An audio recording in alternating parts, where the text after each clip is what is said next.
sa buhay po ng bawat isa. Salamat sa Diyos at linggo na naman at tayo'y makakapagpahinga na naman sa kanyang presensya. Binabati rin po namin yung mga nanonood po sa ating pong Facebook live stream ngayong umaga pong ito. Sumain niyo nawa po ang pagpapala po ng Diyos saan man kayong sulok ng Pilipinas at saan man po kayong panig ng mundo. Iwine-welcome po muna namin ang dalawa nating magigiting, matitikas at mga gwapong mga pastor all the way from Marinduque, si Pastor Brian Pernia at si Pastor Aljon de la Salle. Palakpakan po natin ang Panginoon sa kanila pong buhay na nakasama po natin. Wine-welcome din po namin all the way from Abu Dhabi, United Arab Emirates, na parang kahapon lang ay kasama namin. Ngayon kasama na naman natin si Ate Jed Roman. Salamat po sa Diyos sa pag-iingat po ninyo, sa pag-iingat niya sa inyong pong buhay. Happy Sunday po at happy October 12 po sa inyong lahat. Napakabilis ng araw, ang dami-daming kalamidad na dumaan. May mga bagyo, may mga lindol. Salamat sa Diyos, nakaupo ka sa kinauupuan mo ngayon, na buhay at malakas. Ngunit nakikiisa rin po kami sa pananalangin sa mga nasalanta po ng bagyo at ng mga kalamidad po sa iba't ibang mga panig ng ating pong bansa. Ngayon pong umaga, wala po tayong gagawin kundi magpuri at magpasalamat sa Diyos dahil ito naman po talaga yung kailangan nating gawin dahil walang hanggan yung biyaya at pagpapala niya sa atin. Amen? Kaya tayo pong lahat ay tumayo. Bigyan po natin ng malakas na palakpak ang ating Diyos sa umaga pong ito at mag-uumpisa na po tayo ng kanya pong dakilang gawain at pangungunahan po tayo ni si Ate Marian Roman sa pambungad ng panalangin at ng buong worship team. Sige po, patuloy po tayong lumagay sa diwa at presensya ng ating Panginoon. Yes, so Jesus, we worship you, God. Maraming salamat po, Panginoon, sa isang buong linggo na kami po ay inyong patuloy na iningatan at inabayan. Tunay nga, Panginoon, na buong pusong pasasalamat ang hatid namin sa iyo, Panginoon. Kaya patuloy ka po naming pupurihin, patuloy ka po naming pasasalamatan, dahil patuloy ka pong tapat at mabuti palagi sa aming buhay. Yes, so Jesus, hallelujah. So Jesus, so Lord, so Jesus, Jesus, salamat, O Diyos, salamat, nananatili kang tapat, ibinigay mo ang lahat.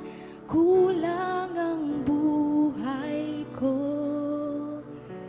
maging ang mundo sa laki at lawak ng pag-ibig mo. Jesus, salamat. O Diyos, salamat. Nananatili kang tapat, ibinigay mo ang lahat. Kulang ang buhay ko, maging ang mundo sa laki at lawak ng pag-ibig mo. Dakila ka, dakila ka, dakila ang pag-ibig mo. Dakila ka, dakila ka, dakila ang pag-ibig mo. Oh, Jesus, Jesus, salamat sa'yo. Jesus, salamat. O Diyos, salamat. Nananatili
Jesus. Hallelujah. Yes, so Lord Jesus, hallelujah, hallelujah, Jesus. Lord, patuloy ka po namin pinupuri, Panginoon. Patuloy ka po namin sinasamba, Lord, sa iyong kataas-taasan, kabanal-banalang pangalang Jesus, O God, Jesus. At patuloy po kami lumalapit sa iyo, Lord. Patuloy po kami humihingi, Lord, ng kapatawaran, Lord, sa lahat po ng aming nagawang kasalanan, O Lord.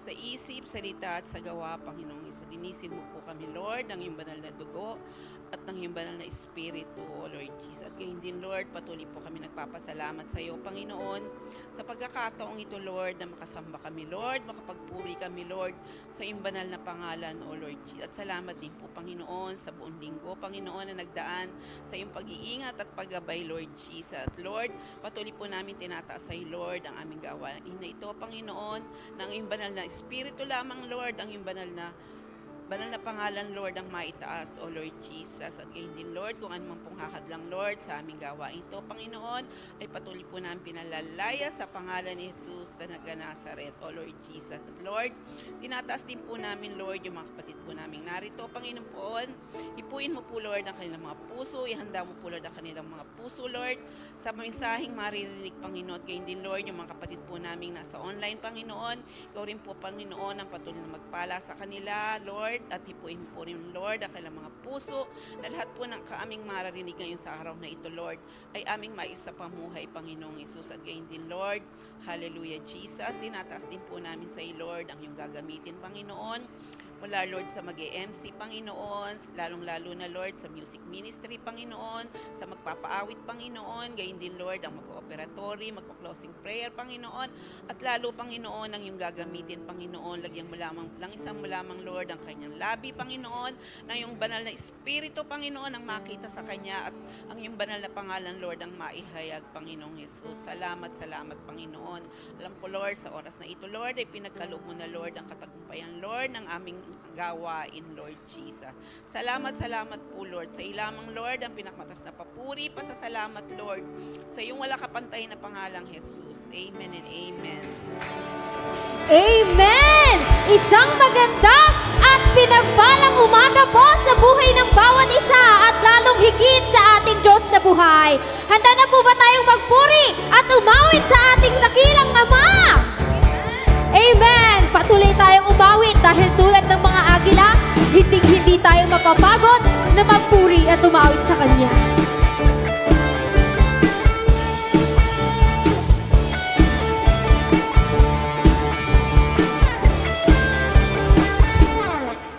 Malaya, malayang, malayang, malaya.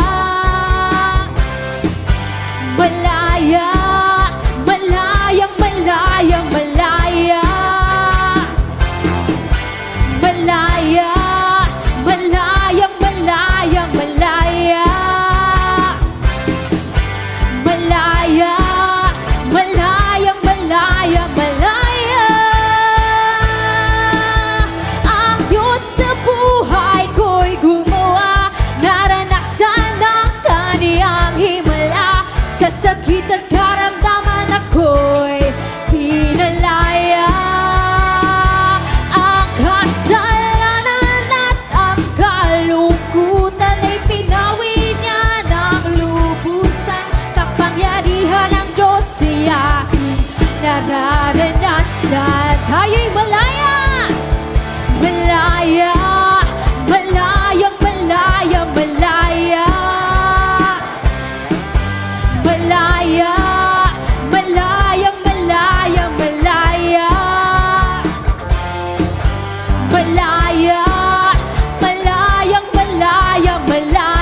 Kapangyarihan ng Diyos ay ating nararanasan.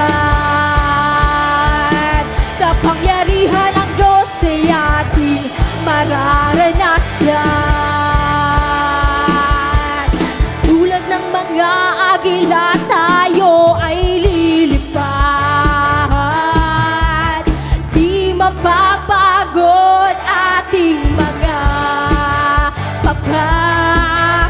Tayo'y magdadala ng buhay at sigla sa mga anak ng Diyos na nanghihina. Katulad ng mga agila, katulad ng mga agila, tayo ay lilipad. Di mapapagod ating mga pagpag. Tayo'y magdadala ng buhay at sigla sa mga anak ng Diyos na nanghihina. Halika na kapatid! Halika na! Umayo na! Ipahayag ang tagumpay niya. Halika na at magdala kalakasan sa presensya niya. Ito ang panahon, di na uso ang magpaklay. Ito ang panahon ng pagbabalik loob sa Kanya. Sama na mag-apoy sa ngalan niya. Ang gawa ng dyablo ay tupukin na. Ito ang panahon. Ito ang panahon, di na uso ang magpaklay. Ito ang panahon ng pagbabalik loob sa Kanya. Sama na mag-apoy sa ngalan niya. Ang gawa ng dyablo ay tupukin na. Halika na, umayo na, ipahayag ang tagumpay niya. Halika na at magdala kalakasan sa presensya niya. Halika na, umayo na, ipahayag ang tagumpay niya. Halika na at magdala kalakasan sa presensya niya. Kalakasan sa presensya niya. Kalakasan sa presensya niya. Hallelujah! Sa Diyos ang pinakamataas na papuri! So Jesus, tunay nga Panginoon, na napakasarap pong magpuri at magpasalamat sa inyo. Kaya patuloy ka po namin tinataas, Panginoon. Maraming salamat po, Panginoon. Sa kabila po ng lahat ng nangyayari ngayon sa mundo, tunay nga pong kami ay pinagpala dahil kami po ay naririto, Panginoon. Naririto kami upang pasalamatan ka, itaas ang aming mga kamay at sambitin na ikaw ay mabuti at dakila sa aming mga buhay. Kaya patuloy ka po naming pinupuri at pinapasalamatan, Panginoon. Hallelujah, Jesus. Mataas po ang iyong dakilang pangalan sa iyong mga anak, Panginoon. Yes, oh Jesus, we worship you, oh God. Yes, oh Jesus.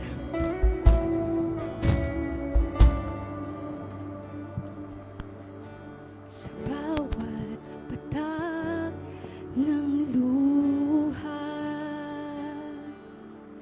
sa aking kahinaan, sa bawat luhod at panalangin, di mo ako iniwan. Jesus, ika'y nariyan. Itataas ang aking mga kamay sa Diyos na mahabagin, sa akin na tunay. O ang alay ko ay pusong tapat, nagpapakumbaba sa iyong presensya, maghari ka. So Jesus, maghari ka, Panginoon. So Jesus,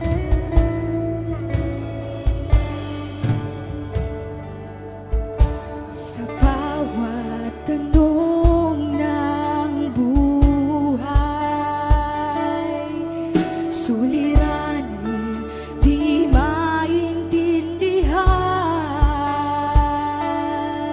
salita mo'y panghahawakan, na hindi mo ako iiwan.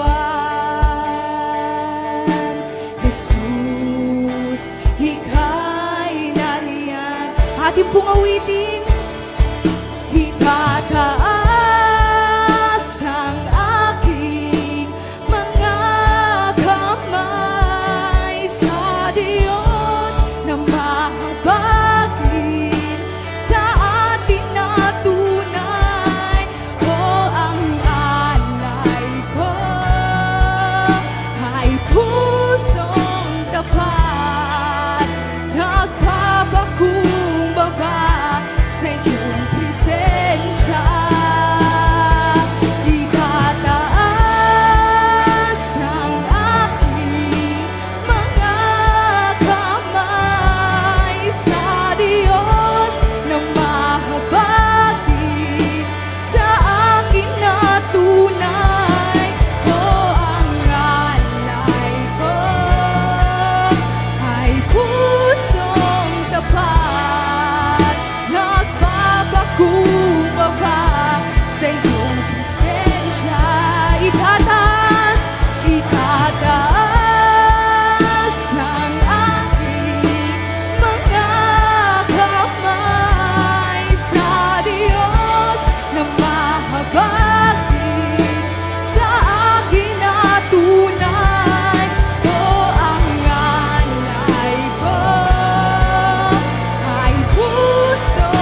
ating pong awitan ng Panginoon. Tayo po ay malayang umawit at magpuri sa Kanya. Yes, oh Jesus.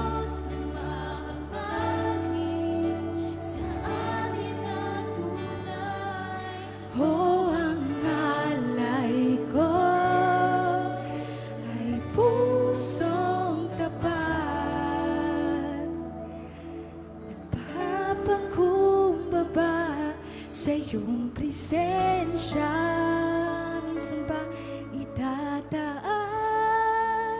ang aking mga kamay. Yes, oh Jesus. Sa atin na tunay, o ang alay ko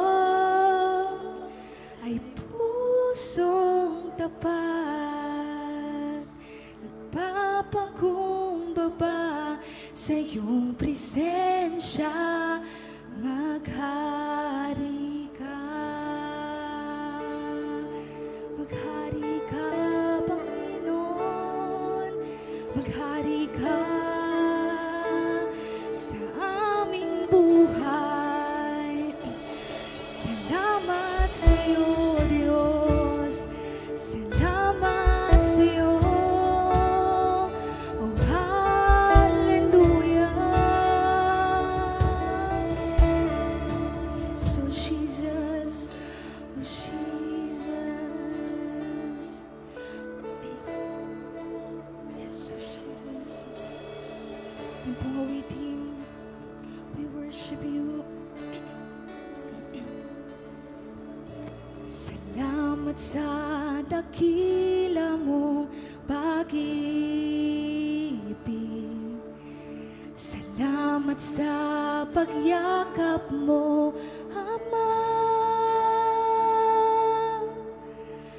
Ang presensya mo ang ninanais ko. Ang puso ko ay para lang sa'yo. Salamat sa dakila mong pag-ibig.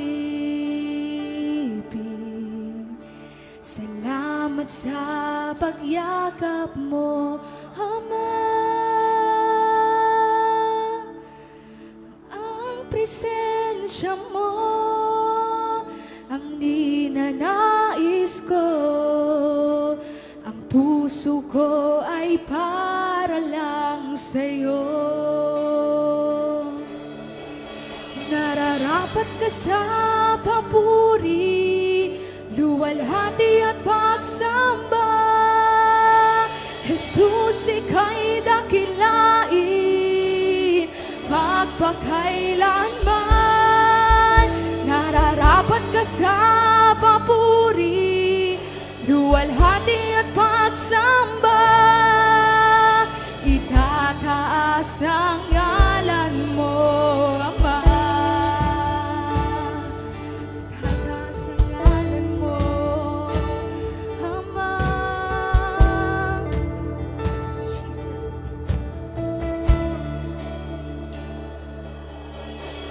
Kailan may hindi ka nagbabago, tiwala ko'y ibibigay sa'yo. Mga pangako mo, panghahawakan ko, mamamalagi sa kalinga mo. Ika'y nararapat, Panginoon, nararapat ka sa papuri, luwalhati at pagsamba.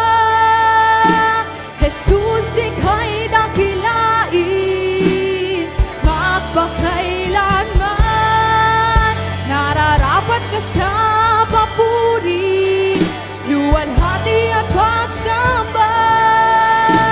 Itataas ang ngalan mo, Ama.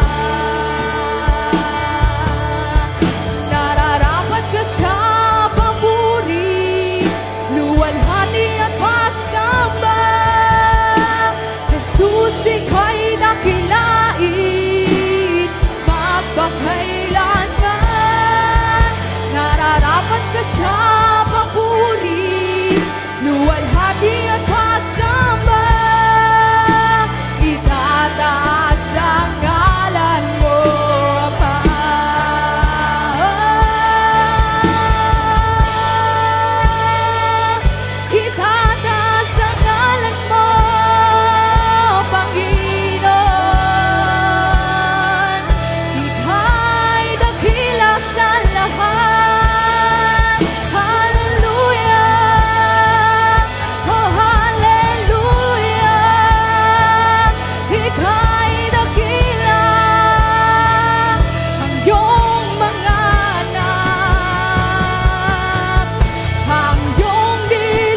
ka sa papuri, luwalhati at pagsamba.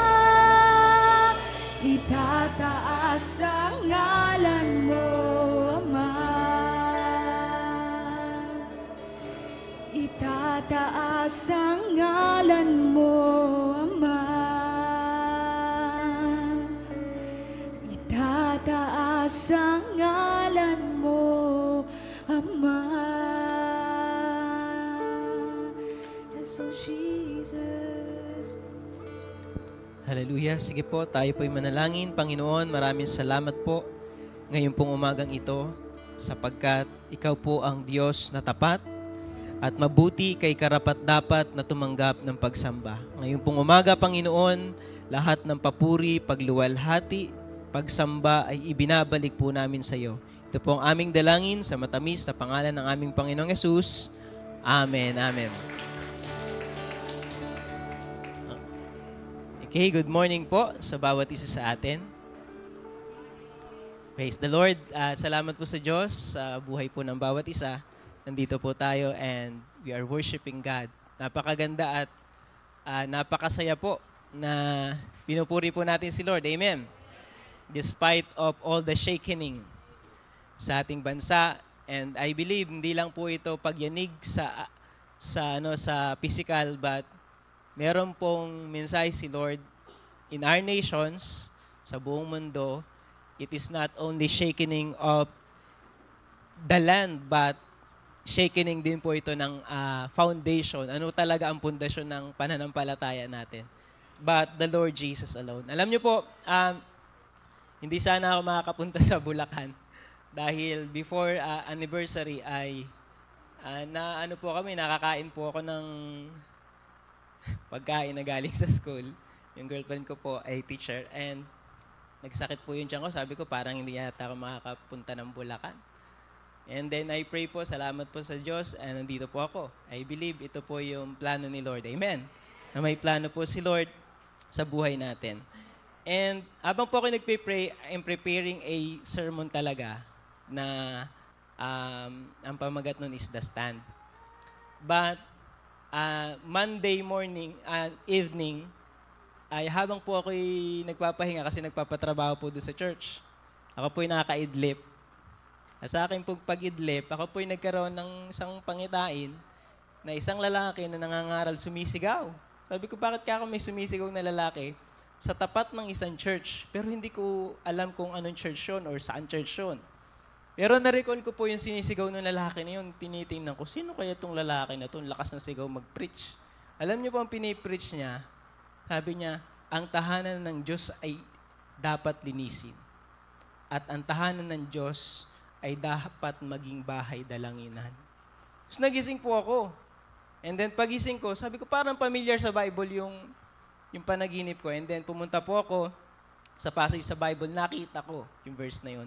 Kaya ang pamagat po ng mensahe ngayon pong umaga is the house of prayer. The house of prayer. And sabi po dun sa tapos nakita ko din pala dito sa bandang taas ng aking ulunan ay the house of answered prayer pala nakalagay dito. Amen. Praise God.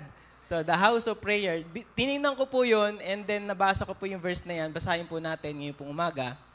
And sa Matthew chapter 21 verse 12 to 13, ang sabi po doon is, Then Jesus went into the temple of God and drove out all those who bought and sold in the temple and overturned the tables of the money changers and seats of those who sold doves. So verse 13, and he said to them, it is written, My house shall be called the house of prayer, but you have made it den of thieves. Sa Tagalog po, basahin natin, pumasok si Jesus sa templo at ipinagtabuyan niyang palabas sa mga nagtitinda at namimili roon.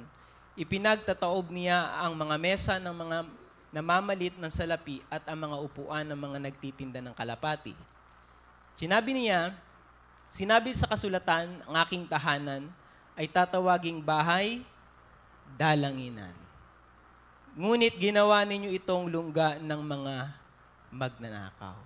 Okay, so pinagpala po ang salita ng Panginoon at kung titingnan po natin yung context ng verse na yan, sa verse ng chapter 21, yan po ay after na si Jesus ay pumasok sa Jerusalem. Naalala niyo po yung tinatawag na triumphal entry of Christ, na si Jesus ay pumasok sa Jerusalem, sakay siya ng donkey, yung asno, at nilagyan ng sako yung asno, and then umupo si Jesus, sumisigaw ang mga tao na anak ni David, tapos naglagay sila ng mga palaspas dun sa gilid ng kalsada, which is bringing the message that Jesus is the King, na siya ang hari. At pag pumasok po siya dun sa Jerusalem, ang una po niyang pinuntahan, hindi palengke, hindi po kung anong lugar, ang una po niyang pinuntahan, ano po? Templo. At nung po siya pumunta sa templo, una agad niyang naobserba, sa gate pa lang, ang dami po nagtitinda ng kalapati. Ginawa pong negosyo yung templo. Ginawa pong business. Kaya ngayon pong umaga, ito po yung mensahe ng Panginoon na nagre-remind po sa atin. Na unang tanong agad na gusto ko pong ibigay sa atin, noong panahon na yon, yun yung second temple na ginawa ng mga Israel. Ngayon po, where is the temple of God now? Yun yung question. Nasaan na ang templo ng Diyos ngayon? So, and makikita natin, the temple is the center of worship, prayer, and talagang offering to God. Yun po ang church, ang templo. Ngayon po, kung titingnan natin in our time, the temple is the church. Because the church, ang simbahan, ang iglesia, ay yan po ang representasyon ng templo ng Panginoon. At pag binasa po natin sa Korinto, mas pinalalim ni Apostle Paul yung revelation that we are now the temple of God. Ang puso ng lahat ng mga mananampalataya kay Kristo ay templo ng Diyos. So, ngayong umaga, tayo pong naririto, we are like a gathering of the temple of God. Amen? Templo tayo ng Panginoon. Kaya nga sinasabi ni Apostle Paul sa Corinthians na hindi nyo ba alam na ang inyong katawan ang templo ng banal na Espiritu, na kung gagamitin nyo sa bagay na pangangalo niya or sa anumang bagay na kasalanan, ay pinipighatiin ninyo ang banal na Espiritu na nasa inyo at nananahan sa inyo. So every believer of Jesus is the temple of God. And sa dami po na nangyari sa mundong ito, siguro, syempre, nagpe-pray naman po tayo talaga sa ating bansa, kahit kami po, and ang buong mga Christian ay nananalangin. Pero sa tingin nyo po, actually, ang talagang kailangan naman talaga natin gawin, prayer eh. Pero sa ngayon po kasi, ang kailangan nating pagpokusan as church, ano yung calling ng simbahan? Kailangan po ang simbahan ay bumalik sa original purpose niya. Pag hindi po bumalik ang church sa original purpose at tawag talaga ng Diyos sa Kanya, mapapansin niyo maapektuhan ng community, ang mundo ay lalong pasama ng pasama, tapos inaasa natin sa government yung change. No. Ang talagang agent na gagamitin ni Lord para mabago ang mundo ay simbahan. Dahil ang iglesia ang gagamitin ni Lord as an instrument to transform. Kasi walang pwede makapagpabago po ng puso ng tao. Si Lord lang talaga. Kaya nga po tayo nandito, iba-iba yung story ng buhay natin. Yung iba talagang nakakalungkot, galing sa makamundong bagay. Pero ba't po tayo nandito? Binago tayo ng Diyos, tinansform niya ang puso't isip natin. Kaya po, para madali po nating maintindihan ano yung original purpose ni Lord sa simbahan, naglagay po ako ng acronym. Siguro, familiar po ba kayo sa word na DPWH? Parang, known po ba kayo sa DPWH na name? So, pero hindi po yung Department of Public and Workers. Department. So, siya na yun. So, yun po, hindi po yan yun. Nilagyan lang po natin para ma-recall po natin ano talaga ang tawag ng Diyos sa simbahan. Kasi alam niyo po, hindi po lahat ng church ay tamang direksyon na tinutungo. Hindi po lahat ng iglesia ay ginagawa pa yung panawagan talaga ng Diyos sa Kanya. Kaya po, nilagyan ko po ito ng acronym. Yung D po stands for discipleship. Yung P stands for prayer. The W stands for worship and word, and H stands for hope. So the purpose of the church is for prayer and worship, not for commercial use. Pag ginamit po na ngayon ang simbahan sa negosyo at pagpapayaman, yun po ang problema. Hindi po intended ni Lord talaga ang simbahan ay, tulad nga po na nangyari doon sa kaninang binasa po natin, na ginamit yung templo para nagnegosyo yung mga tao doon sa labas.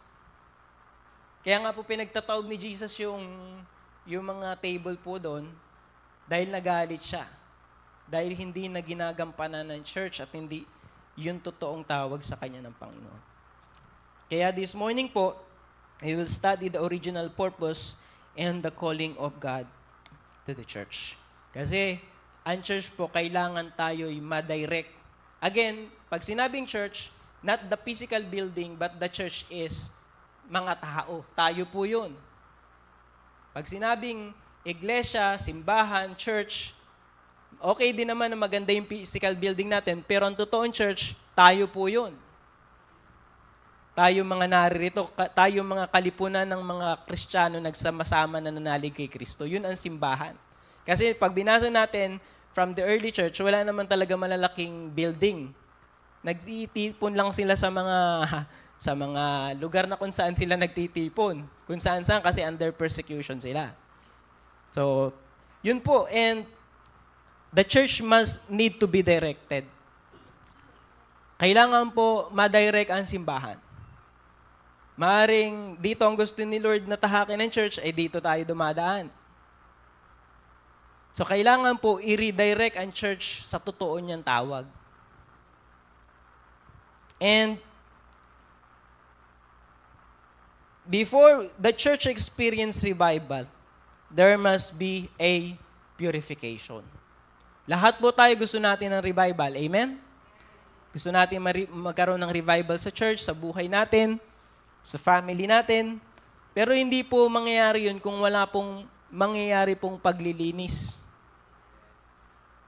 Kailangan po ng paglilinis. And again, kanina po ay sinabi natin na ang church ay tayo. So, ibig sabihin, kailangan ng matinding paglilinis sa puso't isip natin.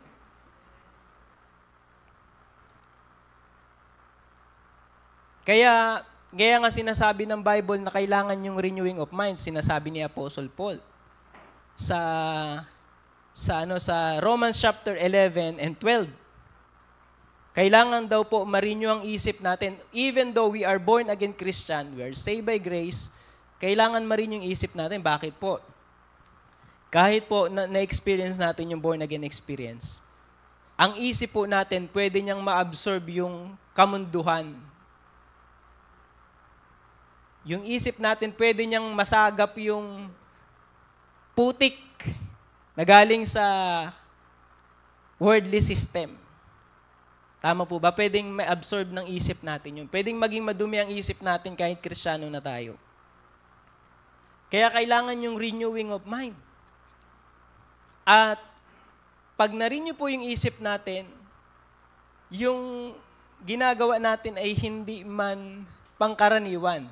Isipin mo yung kaaway mo, mamahalin mo. Tapos, yung gumagawa sa'yo ng masama, gagawin mo ng kabutihan. Isipin niyo po, hindi siya tumpak dun sa flow ng mundo. Kasi sa flow ng mundo, pagka ginawa ka ng masama, gaganti ka. Mga kapatid na minamahal, sinasabi po ng Bible na huwag po nating ilagay sa kamay natin ang paghihiganti. Kung alam natin yung revelation na si Jesus ay Panginoon, tinanggap natin siya sa buhay natin bilang Panginoon at tagapagligtas. Tinanggap natin ang kapatawaran galing sa Kanya. Tinanggap natin ang kaligtasan galing sa Kanya. Laging yun ang dapat magpaalala sa atin na magpakumbaba sa harap ng Diyos. Kaya importante yung pagpapakababa sa harap ng Panginoon.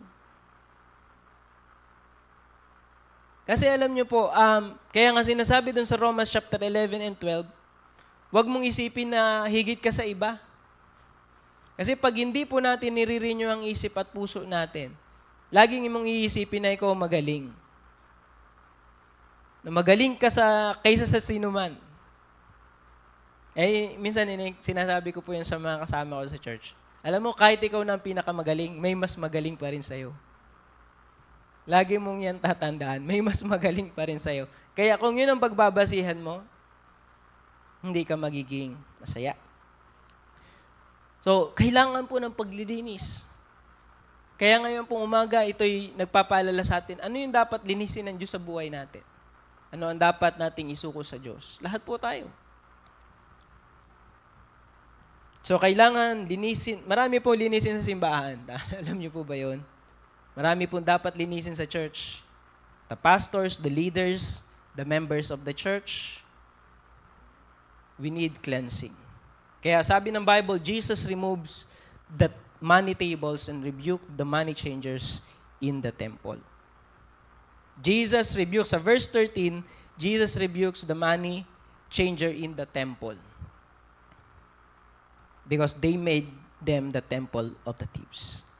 Number 1 po na points, ano talaga ang calling ng Diyos sa simbahan? Number 1 is discipleship. Kailangan po mag-disciple ang simbahan. Because, at dapat nasa isip natin that we are now preparing the next generation.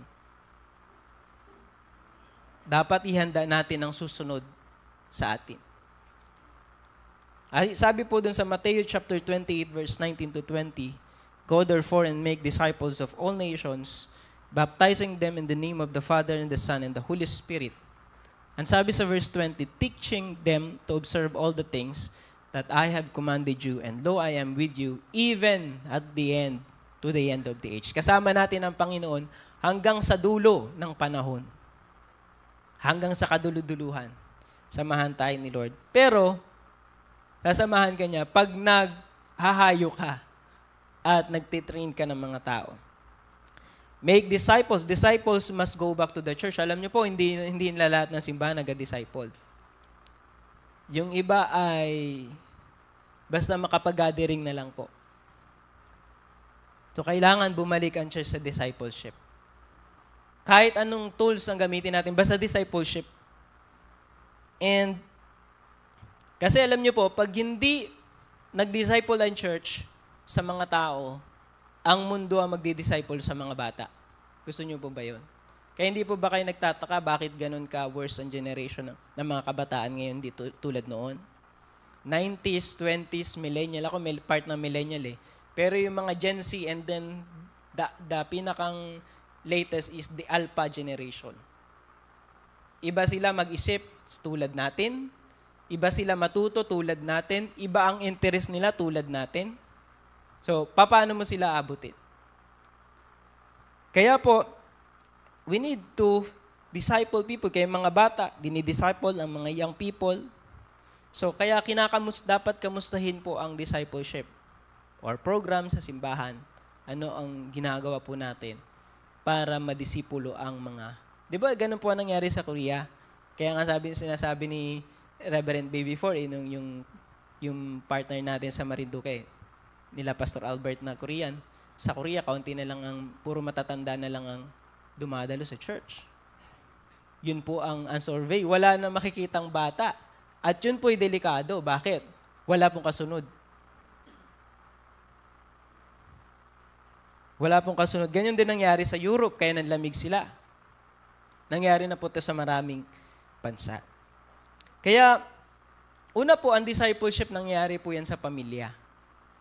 Ano po? Discipleship starts in the family. Sa mga lolo, lola, dapat yun po tinuturo ay salita ng Panginoon sa mga apo. And then sa mga anak, sa pamilya. Dapat po itinuturo natin yun. Yung salita ng Diyos and foundation ng paglilingkod sa ating Panginoon. Ako po, ito ang aking family. Nagpagawa sila mama ng maliit na tahanan, pero we're looking na mas pagpawa, na mas maayos na tahanan. So, ayan po. And then, sa hindi po nakakaalam, ako ay may pamangkin na. Ito po ang aking pamangkin. Sabi nila hawig daw sa akin, pero parang hindi naman po. Sabi ko, parang hairline pa lang, kuha na sa akin eh. Mataas ang hairline ko eh. So, bakit ko pa pinapakita sa inyo? Kasi iniisip ko sa pamangkin ko, yan ang kauna-unahang apo sa family. And sabi ko, pag lumaki siya, dadalhin sa church, titrain. So, ganun po ba ang pangarap nyo sa mga anak nyo po, sa mga bata? Sana may ganun tayong perspective na itong aking apo, anak, pag lumaki, ang hubog nito sa simbahan, may takot to kay Lord. Kaya nga sinasabi ng Proverbs, train up a child. So may training the way it is. And he know the way he should go. Okay, and then sa church naman po, meron din po kami mga training. Marami po kaming part sa children ministry. Si Pastor Aljon po siya po ang nag-handle ng Bagakay Outreach. Ito po yung sa Kitiko, children ministry. And then next po sa Timbo, children ministry. Marami pong children ministry sa Escolta. Then meron po rin kami tinatawag na ito po yung mga children ministry na tinuturuan from different outreaches. And then marami po mga teachers din at kami na hinahandle. And then lahat po yan ay nakasynchronize, nakacentralize po kami. Lahat po isang tinuturo. And ang leader po namin sa discipleship department yan si Sir Lining. Yan si Sir Lining, yung story po niyan, kung bakit po yan napunta sa church. Yan po yung backslider before. And yan po ay, actually yan talaga natisod sa pastor yan dati. Sa dati yung pastor. Kaya ang tingin niya sa mga pastor dati masasama. Sabi ko, hindi naman eka po lahat. Hindi naman lahat. Meron din naman totoo. Pero yan po talaga nagasakit siya. Meron po siyang rare disease. Meron po siyang virus sa baga. Yung baga po niya ay nagliliit. Halos po siya ay mamatay na. Doon sabi nga niya, hindi na siya makalakad. Parang siya ay nalulumpo. And then one time, pandemic po, yan po yung napanaginipan ni Ma'am Chanda. Kasi si Ma'am Chanda po, teacher niya yan sa school. Mostly ng mga leaders po natin doon sa Marinduque, doon sa lugar, local church. Mostly po mga teacher. Sa teacher po yan sa school. Pinag-pray ko lang po yan sa phone. Nagumaling siya. Alam niyo po ang himala ni Lord, gumaling siya. Kaya po after nun, naglingkod siya kay Lord, talagang nag-commit siya. Kasi sumusuka po ng dugo yan. Kaya alam niyo po, sa biyaya ni Lord, siya po nag-handle. Yan pala ang layunin niya, bakit siya pinagaling ni Lord. Yan pala ang purpose niya. Kaya kung binubuhay tayo ng Diyos, sa isang karamdaman o sa isang sitwasyon, may dahilan pa. May dahilan pa ang Diyos. May pinapagawa pa ang Diyos sa iyo, kapatid. Meron din po kaming ministry na tinatawag po J12 ministry. Ito po naman po sa mga 12 to 15 years old na mga bata, kaya nagpagawa po kami ng kubo. Kasi ang understanding po ang 12 to 15 years old po, hindi siya bata, hindi rin siya kabataan. Nandun po siya sa transition. Kaya meron po kaya po mapansin nyo, ayaw na po niyan magkulay. Ayaw na po niya magkulay, ayaw na niya tulad. At ayaw din naman niya sa youth. So nandun po siya sa transition. Yan po kahit pag-aralan nyo po, iba po ang level pa ng ganyan 12 to 15. Meron din po kaming ginagamit. So ang ibig sabihin po ng J12 is Jesus at 12. Naalala nyo sa Bible, si Jesus, dinala siya 12 years old sa templo. Natapos, pag-uwi ni Maria at ni Jose ay nawawala, hinahanap. Akala, nandun sa makamag-anak. Pagbalik po ni Jose at ni Maria sa templo, nandun si Jesus, nakikipagtalakayan sa mga rabay. Alam niyo po ba mga rabay? Matatalino silang tao. At 12 years old, kaya makipag-usap sa mga rabay because Jesus is, hindi lang siya tao, siya ay Diyos na nagkatawang tao. Kaya, ang sabi ni Jesus sabi ni Maria, bakit mo naman kami, anak, pinaghanap mo kami? Diba? Ano sabi ni Jesus? Hindi niyo ba alam na dapat ako'y nasa tahanan ng aking ama? Salita ba ng 12 years old yan? Yung, hindi niyo ba alam, dapat ako nasa tahanan ng aking ama? So, ibig sabihin, we need to go back the discipleship in the church. Meron pa po kaming ibang mga materials. So, ang point ko po, either J12, either G12, ano man pong materials, basta ang mahalaga, meron pong discipleship. Sana po makot po natin yan, mga kapatid. Kasi ito'y importante sa simbahan. And kaya dapat busy ang church dito. Hindi po busy ang church sa kung saang bagay. Kaya po, napansin ko rin sa amin, yung mga churches na busy sa politics, talagang wala sila. Pag ganun, opo, na-involve talaga sila. Pabagsak. Kasi hindi ginampanan ang tawag ng Panginoon. Alam niyo po sa survey, 5 to 10 years kapag hindi nag-disciple ang church ng mga bata, young people, the church will decline. Magdi-decline po. Kaya nung naisip ko ito, kasi even sa Jewish context, alam niyo po, sa mga Hudyo, 12 bata pa lang talaga, tinitrain na sila sa Torah, yung book ni Moses, kaya iba yung build ng isip nila. Ang problema lang nila, hindi nila tinanggap si Jesus as Lord. Pero yung foundation ng teachings about God, especially yung Genesis chapter 1, napaka-importante po ng Genesis chapter 1. Bakit? Because one of the greatest miracle happened na mababasa mo sa Bible is the creation. Kung paano nalikha ang lahat. At kung paano nagsimula ang lahat. Ang bagay. At kung saan tayo po nanggaling. Kaya po ang church, ganyan, may cycle yan eh. At hopefully, lahat po tayo, kasi ang church merong vision, may buhay, galing talaga sa Diyos. Then may leadership, may administration, may discipleship. And then later on, may tinatawag po ang simbahan na prime. Alam niyo po, pag naabot na ng church yung prime niya, yung sukdula na, yung talagang malago na, dapat nagbe-mentoring na. And even hindi ko po sinasabing nasa prime na kami. Nagsisimula pa lang po yung church doon sa pagdi-disciple. So yung number 1 po is, sa DPWH is discipleship. Second po is prayer. Acts 2, chapter 46 to 47, babasa natin yung early church. They continually, daily with one accord in the temple, breaking the bread from house to house. They ate their food with gladness and the simplicity of the heart, praising God and having favor with all people. And the Lord had added to the church daily those who are being saved. Pag binasa po natin doon, prayer brings the spirit of joy in the church. Kapag buhay ang panalangin sa simbahan, may kagalakan. Masaya. Kaya masaya po ba kayo? Masaya po ba kayo? Kasi pagka mapanalangin ka, nandun yung inner joy na nanggagaling sa Diyos, yung kagalakan. And also, the church, kaya sabi nga ni Jesus doon sa binasa po natin, the church or every believer must be a house of prayer. Maging prayerful ang mga Kristiyano. Yung isa po pong kasamang pastor, si Pastor Ding, ay senior na nung nagpastor. Pinasama na po namin dun sa van. Kami na lang po nagpaiwan. Pero ang kwento po niyan, yun din ay halos talaga mamatay na sa sakit. Nagkaroon siya ng sakit sa tuhod. Hindi niya alam kung rayuma. Parang sobrang sakit.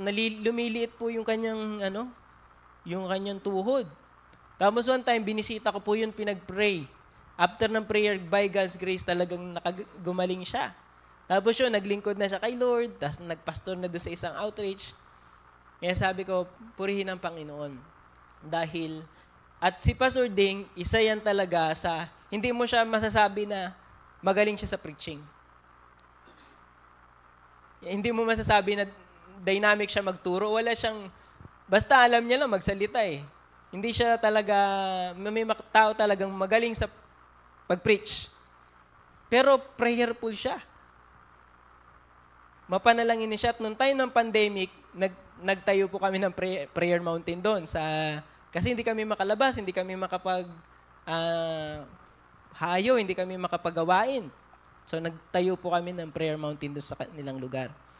Kaya po, doon po kami nahubog sa panalangin talaga. Kasi ang church po natin doon, parang simpleng basta makagawain lang.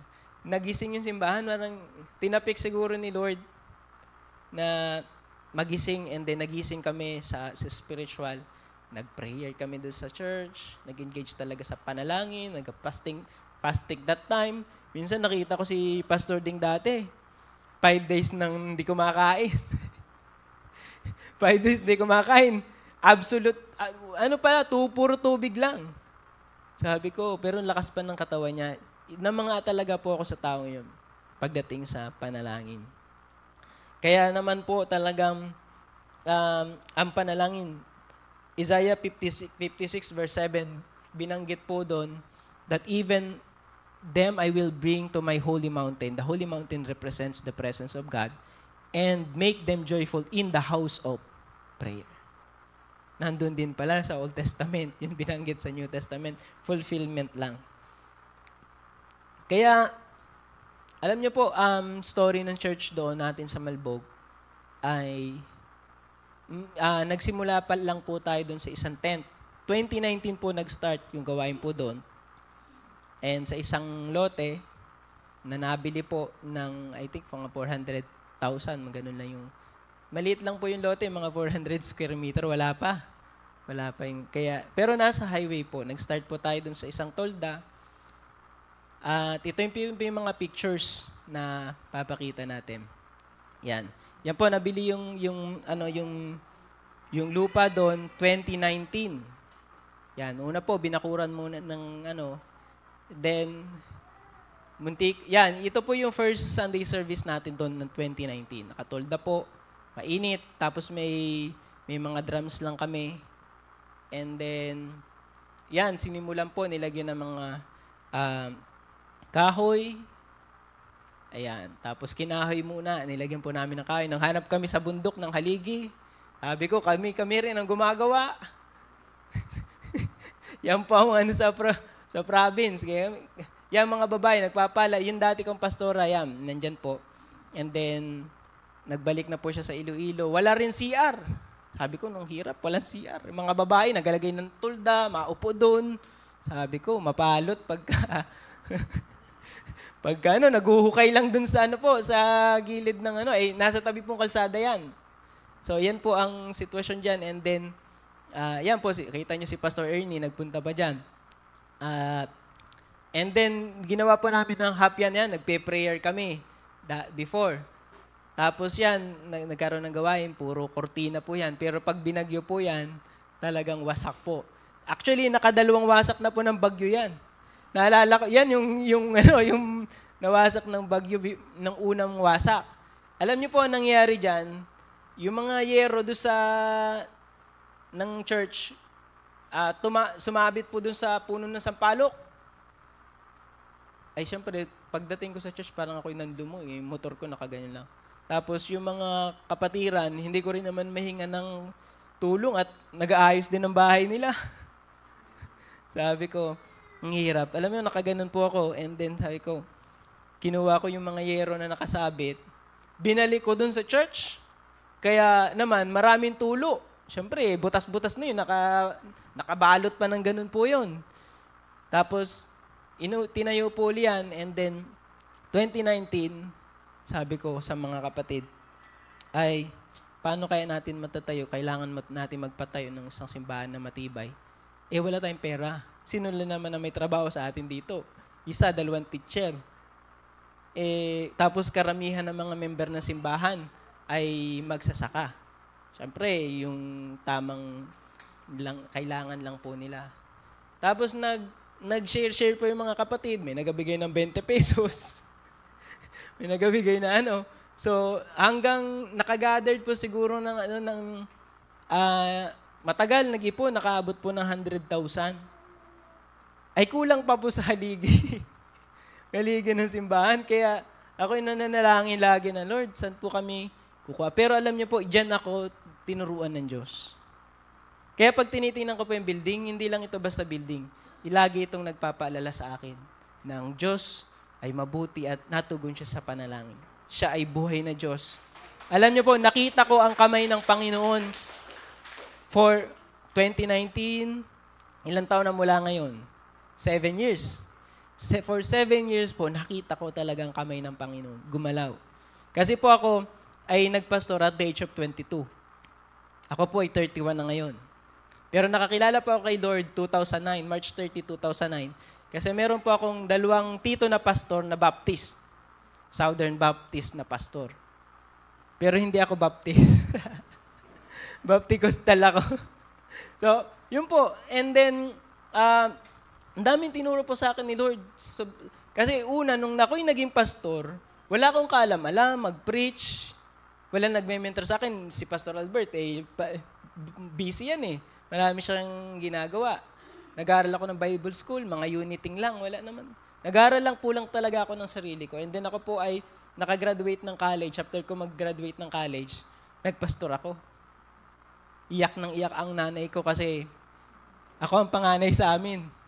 At ang buhay ng pastor, pag tumingin ka sa probinsya, may dalang mga planggana, nag-atakid ng GSAT. Parang kawawa ang tingin. Sabi ko, kaya bakit ganito ang kaisipan ng mga pastor? Kaya sabi ko po, pag nag-meeting kami sa Marinduque, bakit puro hirap at problema ang pinag-usapan natin sa meeting? Wala na mag-pastor. Pag laging ganun ang premise natin, wala na mag-pastor, kawawa. So, alam niyo po, ganun ang iniisip ko. Pero alam niyo po, sumunod lang po ako sa Panginoon. Pero marami pong pagluha, maraming panalangin, pagluhod na ginawa. Tapos yung time na yan na tayo yung church, ang dami pang mga demon possessed dun sa simbahan. Tapos, anong gagawin ko? Hindi ako maalam magpalayas sa masamang espiritu. Ako ang nalayas. Ako ang nalayas. Pag hindi ka lumabas, ako ang malayas dito. Pero talagang tinuruan po ni Lord. Tapos, proseso po yan. Hindi katulad, siyempre, ng iba naming mga kasama. Sabi ko nga, mapalad kayo. Pabinigyan ko yun ng Korea ng 1.2 million, 1.5, isang bagsakan, tapos.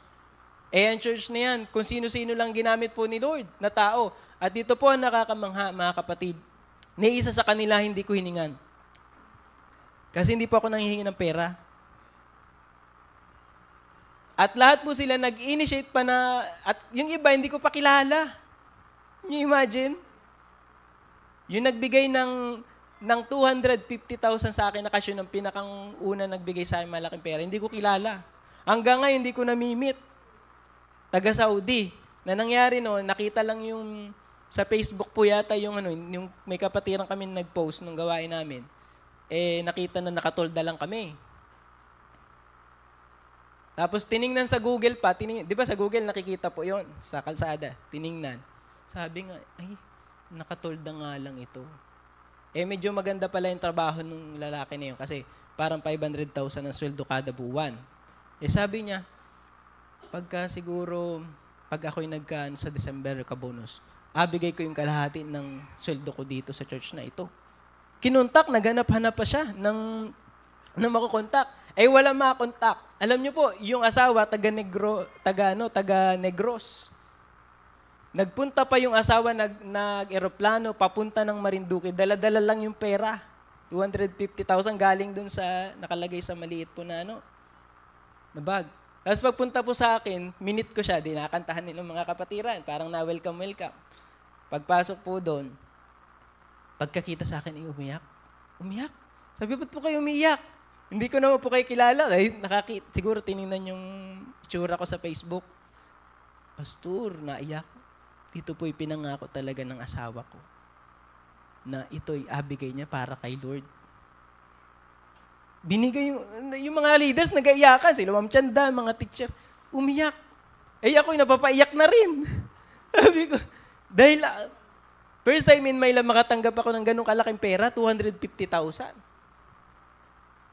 Pero before that, bago kami makatanggap, naalala ko, nandun kami sa Hainon Hill, sa ibabaw ng burol, nag-pray. Ganyan ka makapangyarihan ng panalangin.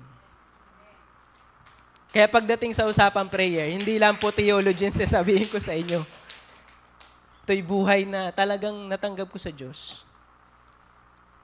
And then suddenly, after na magbigay ng 250,000, merong lumapit sa akin na hindi ko rin kilala ng tao. Nag-abot 130,000. Sunod-sunod na po mga kapatid. Tapos meron pong isang leaders ng isang mega church. yung COG Church Mega Church sa Cavite. Ang mga member nyo, mga 20,000. Hindi ko rin po kilala. Galing ako sa Mindoro. Galing kami sa meeting la Pastor Albert. Nakaganon ako, lulan-lula pa ako kasi ang biyahe sa Mindoro, kahoy na bangka. May tumawag po sa akin, nandun daw sa church may tao, naka-pick up na pula. Tanda-tanda ko, pagkakita sa akin ng mag-asawa, sabi nung mag-asawa, ay bata pa po pala yung pastor ninyo. Ay, ilang taon lang siguro po ako noon, 25. Ay, sabi niya, pastor, gusto namin mag-seed sa ministry nyo. Sige po. Akala ko siguro mga 20,000. Alam niyo, binigay sa akin 130,000 na naman. At kaya na-build po ang simbahan. Yung bubong, napagawa, and almost siguro nakaka 1.8 million na ngayon yung simbahan.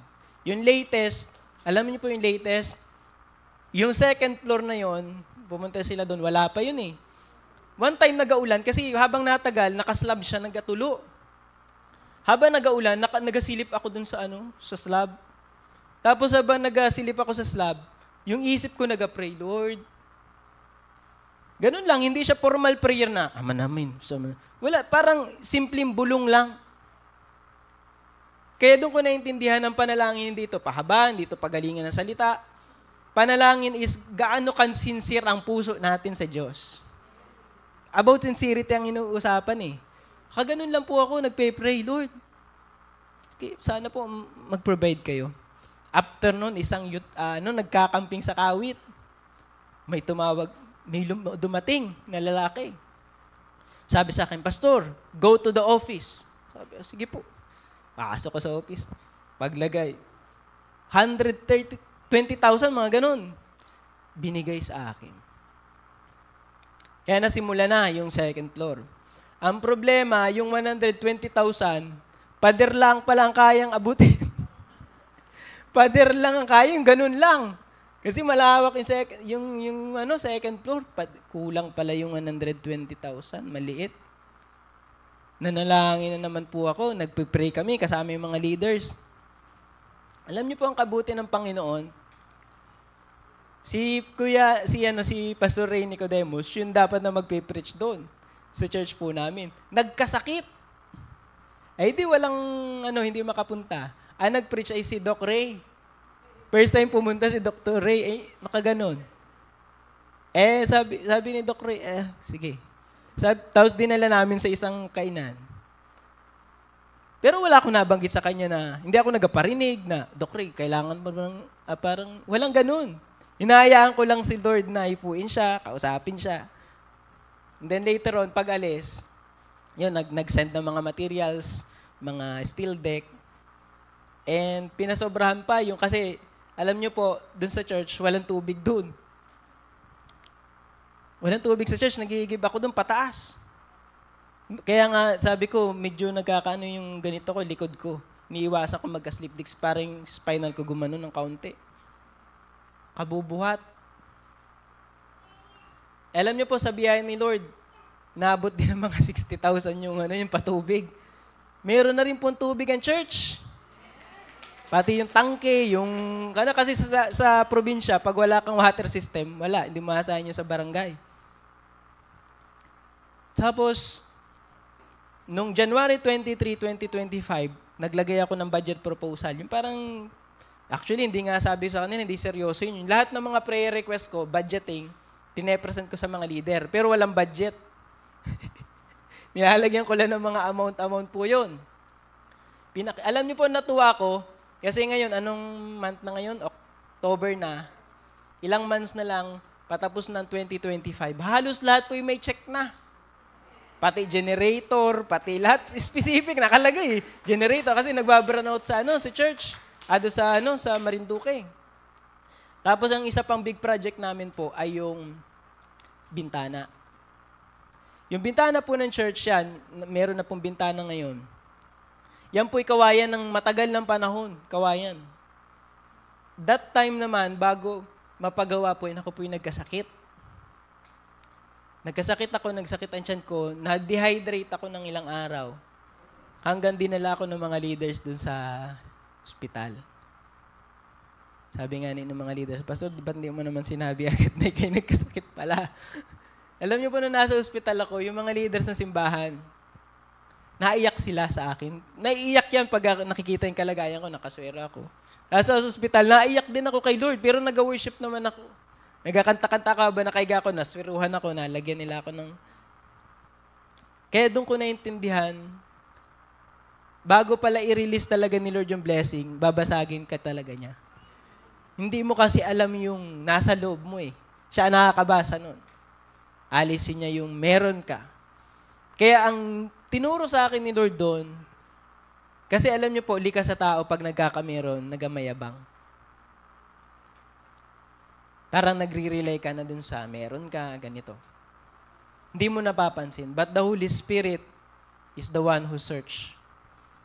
Tapos, na-realize sa akin ni Lord na, huwag mong tingnan yung achievement mo. Huwag mong tingnan yung mga bagay na ito. Na ministry, tumingin ka lang sa akin and magtatagumpay ka. Mula nun talaga natutunan ko lalo, bagamat alam ko na before yon, personal si Lord nagtuturo sa akin na laging sasamahan ni Jesus ang mababa ang puso. Ang mga taong mababa ang puso, laging nandyan ang pagsama ng Diyos.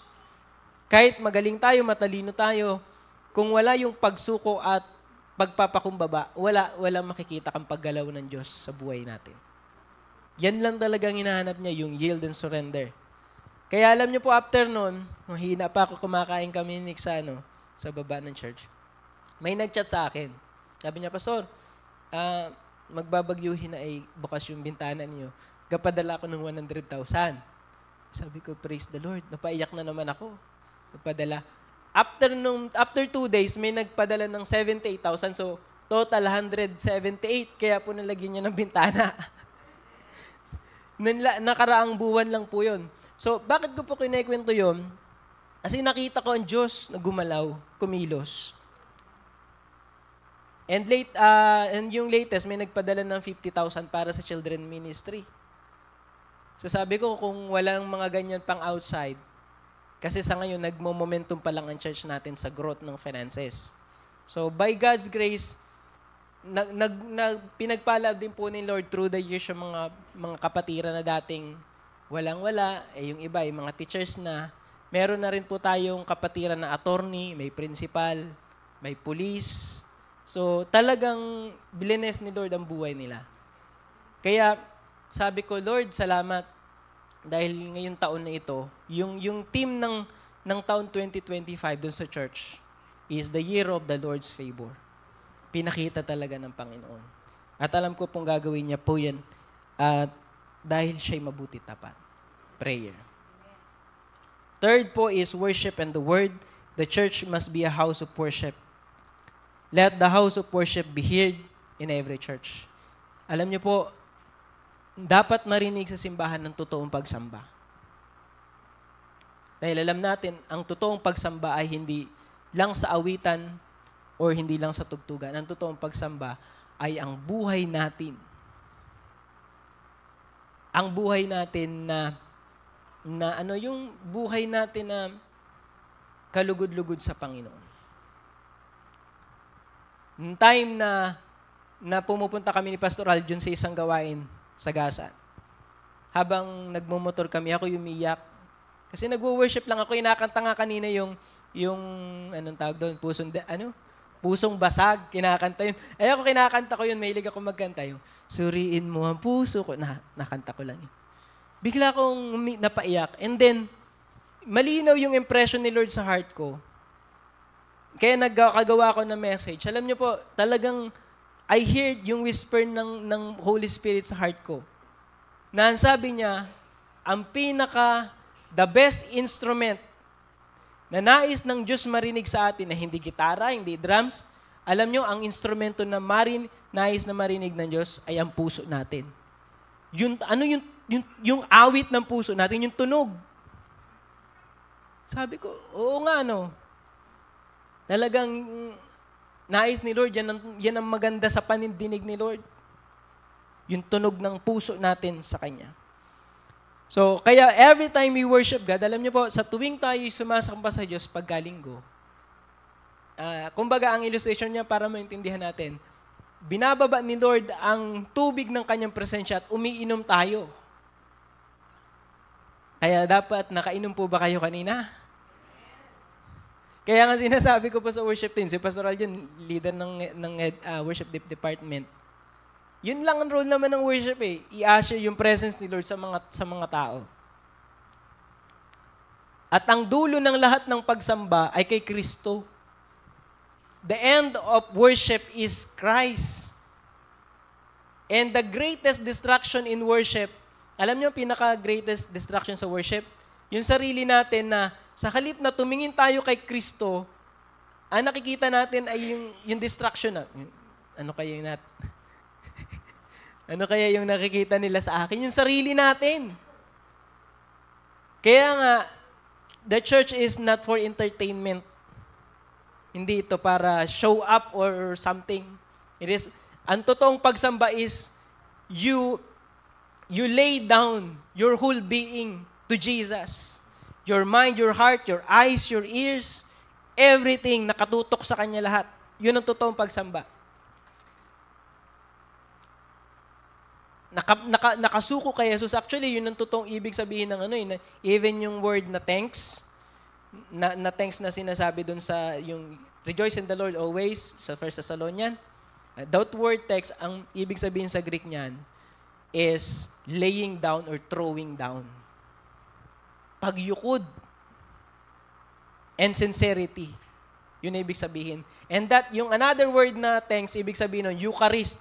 Ano yung Eucharist? Yung ginagawa pala nating Lord's Supper is, doon ko lang na-discover na yung ginagawa nating Lord's Supper, di ba tuwing first Sunday, hindi lang siya pala pag-alaala sa ginawa ni Kristo. Yun pala ay pagpapasalamat din ang ginawa niya para sa atin. Dapat may understanding po tayo nun, mga kapatid. So let every worship touch the heart of God. Let joyful worship be heard in every churches. Nararanasan, nararamdaman. Kaya sabi sa Ezekiel, hindi ko na po babasahin ang haba-haba po yun, Ezekiel 37, 1-6. Yan po ay isang revelation ni Lord kay Prophet Ezekiel. Ito, may kwento rin po ito kung bakit sinare ko sa mga leaders namin. Ito rin po ay talagang narinig ko rin sa spirit yung message na ito. Yan po ang nangyari dyan sa time ni Ezekiel. Ang sabi ng Bible, dinala si Prophet Ezekiel ni Lord sa isang lambak, sa isang valley. Naalala niyo pa, ano yung lambak? Yung may bundok na dalawa tapos may palalim po na ganon. Di ba? Lambak ang tawag, di ba? Lambak. Yung valley po, nagre-represent yan sa pagsubok. Kaya nga sinasabi ng Bible yung, even though I walk through the valley of the shadow of death. Ano ibig sabihin yan? Kung dumadaan ka dun sa valley experience, dumadaan ka sa mga pagsubok sa buhay problema. Ang sinasabi ng Bible, kahit dumaan ka sa valley, sa pagsubok, God is with you. Hindi ka niya iniiwan kahit nandun ka sa testing. And dun time po na yon, nung dinala ng Diyos si Ezekiel sa valley, ang sabi ng Bible, may nakita si Ezekiel dun sa gitna ng lambak, ang dami po mga kalansay, mga buto. Di ba? Mga dry bones, mga tuyong buto. Tapos ang tanong ng Diyos kay Ezekiel, anak ng tao, mabubuhay pa kaya ang mga butong ito? Eh sabi ni Ezekiel, Panginoon, kayo lang po ang nakakaalam. Ano ang sabi ng Panginoon? Magsalita ka sa mga butong ito. At nung siya'y nagsalita, sabi doon, ay dumating ang hininga ng Diyos at nagkaroon ng mga laman, buto, naging tao yung mga buto. So anong ibig sabihin ng message ng prophetic vision na yun kay Ezekiel? Minsan ang church, tayo mga Kristyano, parang tulad na rin tayo ng mga dry bones na yan. Parang tulad tayo ng mga tuyong buto na yan. At kailan lang nagkaroon ng laman yan at muling nabuhay? Nung marinig nila ang salita ng Diyos at ang sabi doon, nang hingahan sila ng Espiritu ng Diyos. So ibig sabihin, kung hindi natin nare-receive yung breath of the Holy Spirit, patay talaga. Wala, parang casual lang, normal lang. Iba yung na-experience mo yung fellowship in the Spirit. And Kaya po, hopefully, every churches, every dry bones become alive.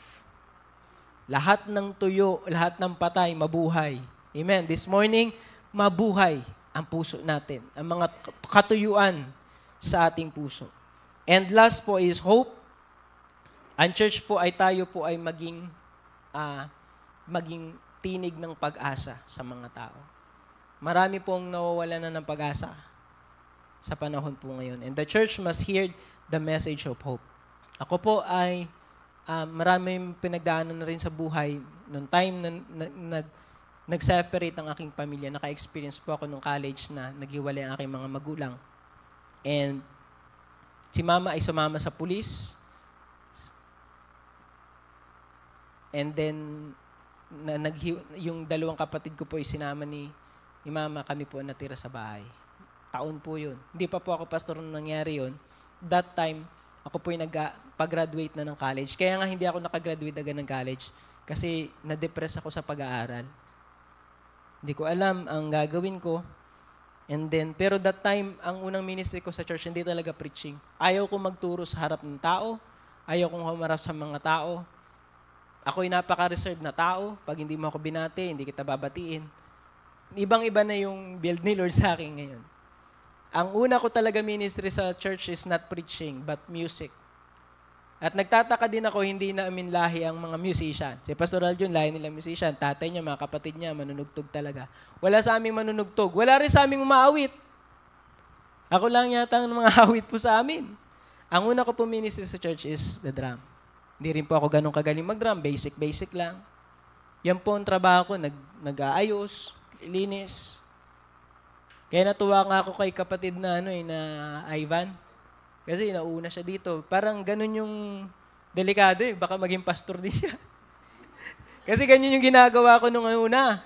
Nililis ko yan. Pero mas technical siya sa akin. Mas magaling siya mag-set up sa akin ng mga Oo. Opo, kaya ganun yung ginagawa ko po noon. Noong time na naghiwalay ang magulang ko, ang grace ni Lord, hindi ako umalis sa church.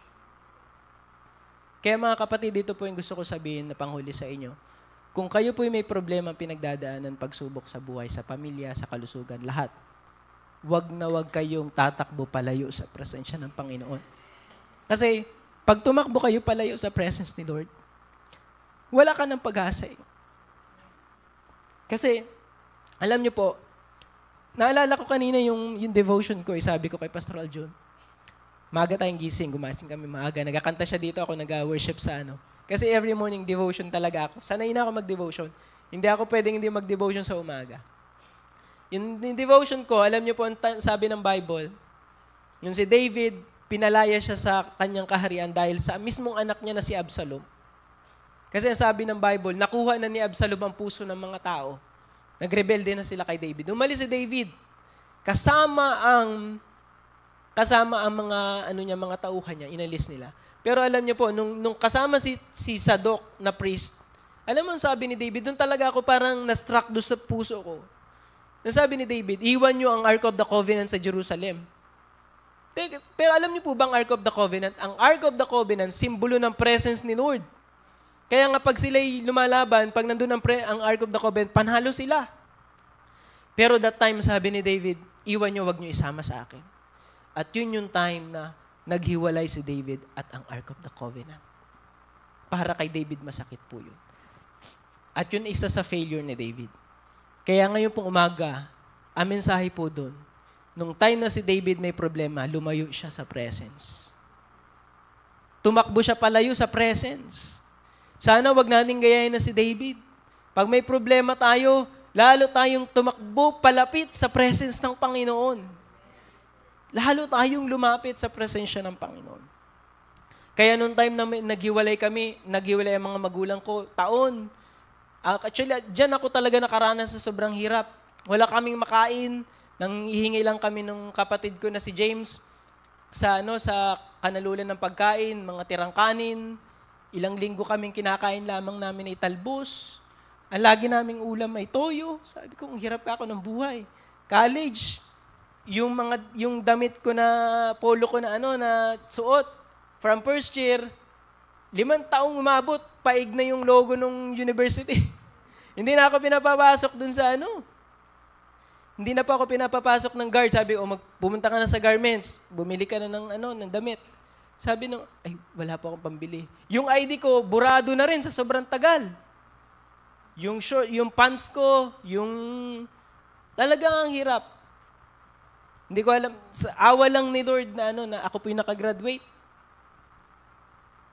Pero that time, nagpe-pray ako. Tuwing gabi na, umiyak ako kay Lord, nananalangin ako.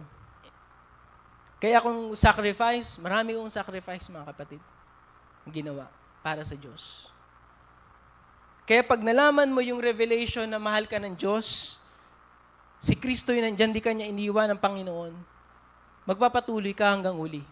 Pero alam niyo po ang grace ni Lord, to make the story short, ni-restore ang family ko. Ginamit ako ni Lord to restore the family. Ang mga kapatid ko ay nasa church, si mama naglilingkod sa church, part siya ng admin department, kasi ng mga kananayan, at ang kapatid ko, bless ni Lord, nasa ibang bansa. Siya ay magandang trabaho as a seaman. Kaya for many years talagang hirap ng buhay namin. Ngayon lang kami unti-unting nakaka-experience ng breakthrough sa buhay. Kasi si mama ay maagang nag-asawa. Kaya kung gusto niyo po maranas ang pinakamatinding hirap, mag-asawa po kayo na maaga.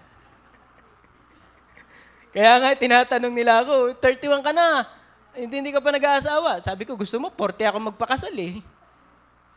Okay. So, yun po. Sobrang hirap ng dinahan ng buhay, pero hindi po madaling proseso. May time pa na magsasaksakan yan. Galit sa isa't isa, ayaw nila magpatawaran. And the moment na ma-break na, yung feeling na pinagtaksi lang ka, mahirap po ma-recover. By God's grace lang talaga. It is all by His grace. Nangyari sa buhay ko, sa family, sa church. Dahil sa Kanya. Dahil sa Kanya, mga kapatid.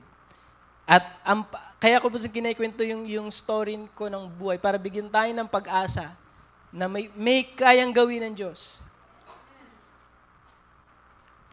Ang dami ko kung hindi pa makwento sabay-sabay, baka abutin tayo.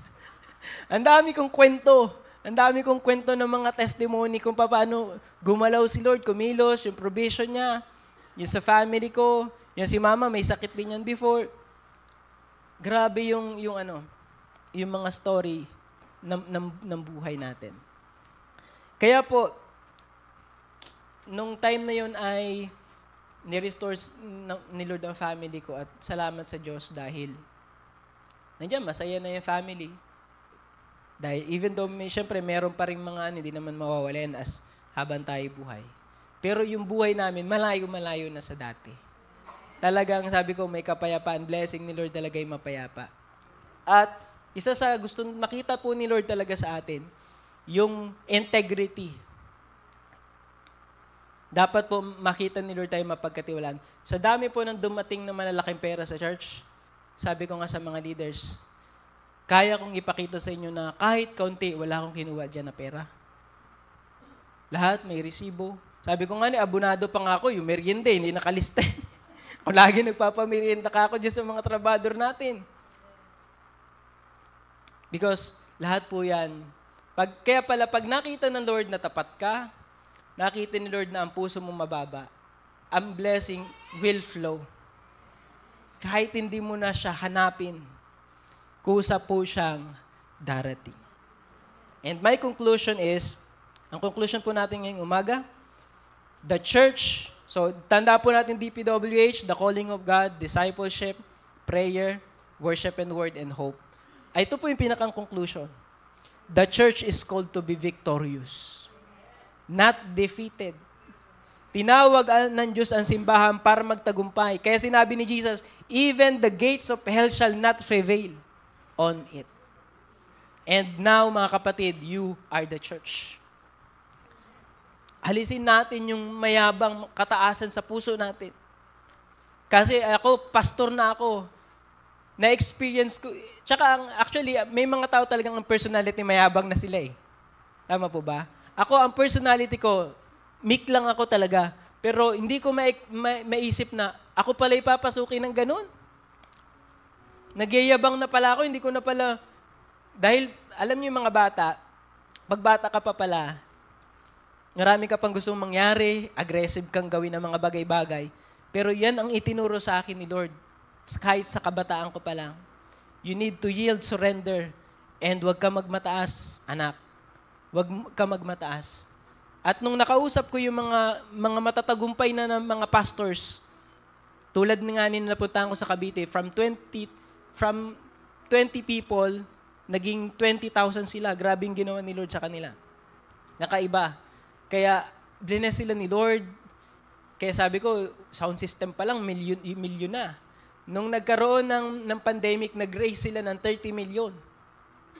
Sabi ko, at doon ko na-realize, ang mga pastor na malalago sa malaking ministry, nandun na sila sa point na sukon-suko na sila kay Lord. Nung pag sinabi ni Lord, hindi na sila magatanong, diretso na sila. Sa mga baguhan pa, tulad ko, may minsan ay, Lord, ikaw ba talaga nagsabi? No? Parang hindi pa, medyo nag-delay pa.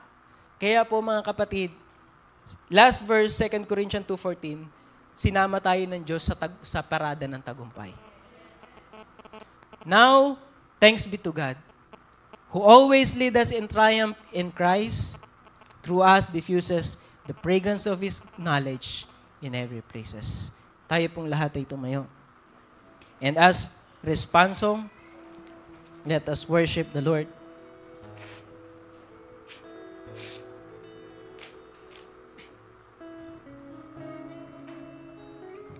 Panginoon,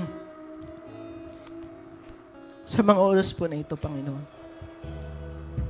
maraming salamat nangyari ang iyong kalooban. Dinakaw mo po kami sa lugar na ito to release your word to your people sapagkat mahal mo ang lahat ng naririto. Tinawag mo sila, iba-iba yung istorya ng buhay ng mga kapatid na naririto. Pero isa lang ang mensahe na malinaw. Mahal mo ang bawat isa. Namatay ka sa krus para sa amin. Holy Father, we come into your presence, Lord.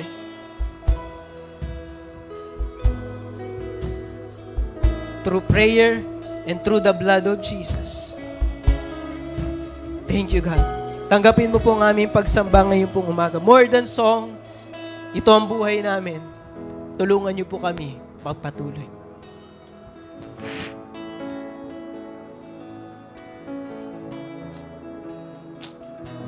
Awitin po natin, itataas.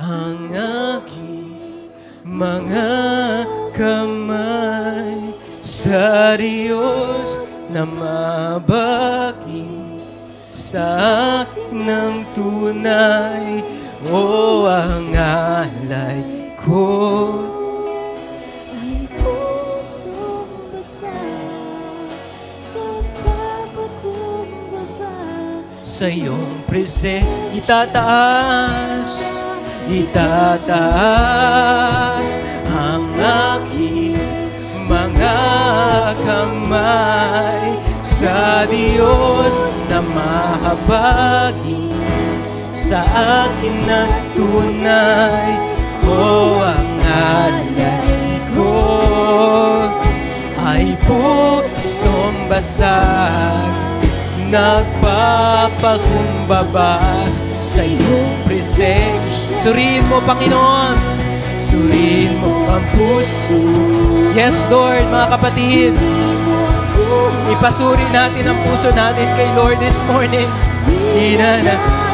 Tinitingnan kanya ang iyong kalooban. Suriin mo ang puso ko.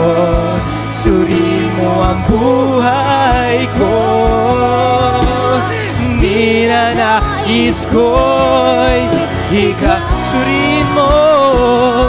Suriin mo ang puso ko. Suriin mo ang buhay ko. Ninanais ko ang iyong kalooban. Suriin mo ang puso ko. Suriin mo ang buhay ko. Suriin mo, ikaw. Suriin mo, Lord. Let your power presence, not only the praise, but visit this church with your love, your glory, ang iyong kalooban. Puso ko, Suriin mo ang buhay ko. Dinanais ko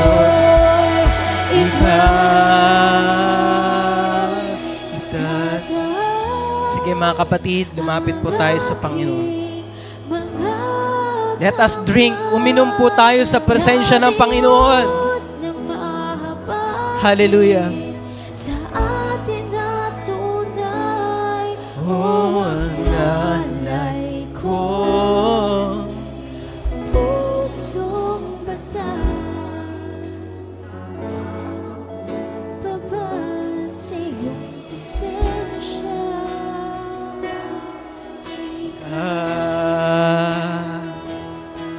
Oh Diyos, oh Diyos, purihin ka.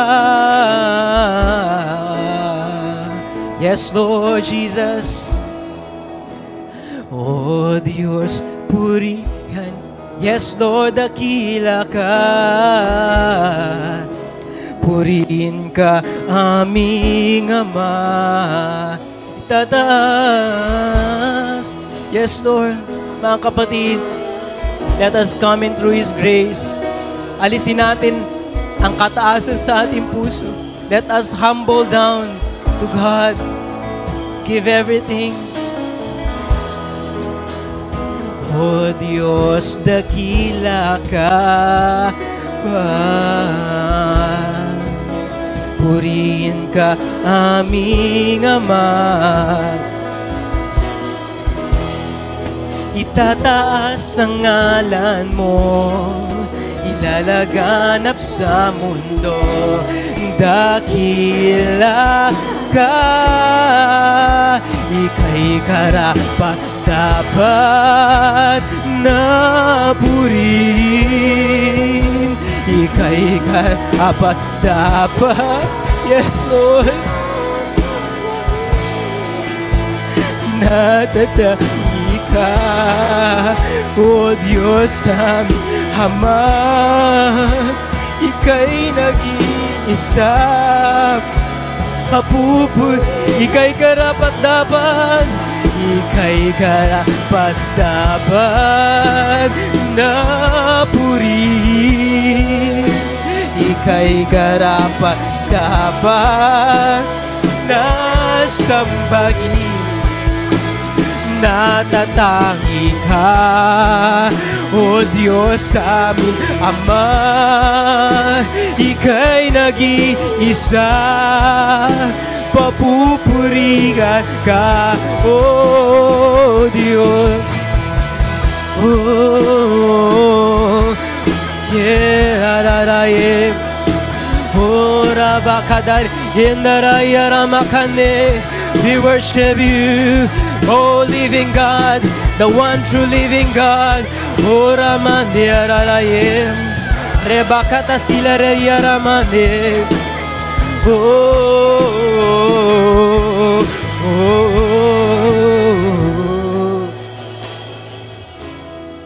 suliranin man ay dumating,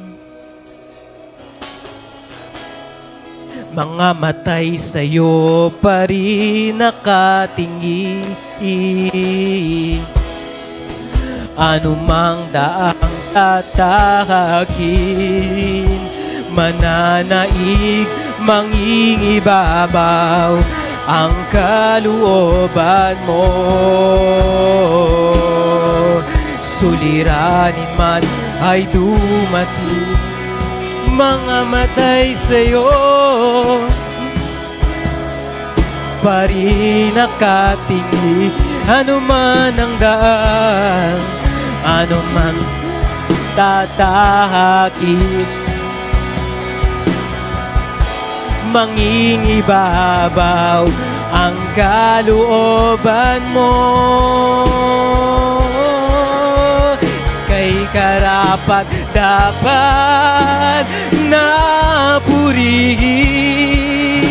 ika'y karapat dapat na sambahin.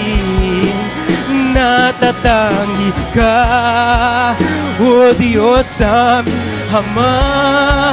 Yes, Lord, isa, hallelujah. Oh, we worship you. Ika'y karapat na urababakadaramash hendilimriande. Ika'y karapat dapat na sambahin. Natatangi ka, O Diyos aming Ama. Ika'y nag-iisa, papupurihan ka. Oh, Diyos, oh, Diyos. Ira-la-la-la, emre-ni-an-diri-an, Remanaraman, Rearam, Handiri, Handiri, Handiri. Oh, Ramandia, we worship you.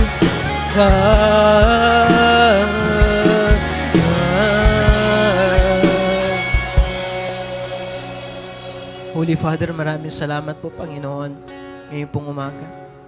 Thank you for this church. Salamat po sa buhay ni Pastor Louie. And salamat po sa buhay ni Ma'am Carolina and their leaders, workers sa lugar po na ito. Lord, salamat po. I pray that they continue in their faith, awaken their hearts and mind, patuloy na maglingkod, sumamba, magpuri, lumapit po sa iyo. Salamat po sa kanilang buhay, that they are blessing sa lugar po na ito, sa Clara. I pray for increase at patuloy silang gamitin, Panginoon, to disciple people, to share the gospel of Jesus, the love of Jesus.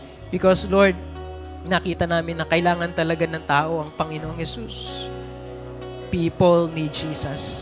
Maraming salamat po sa buhay ng bawat isa, Panginoon. Lord, thank you for your word, and we give you the highest honor, glory, and praises. In the name of Jesus we pray.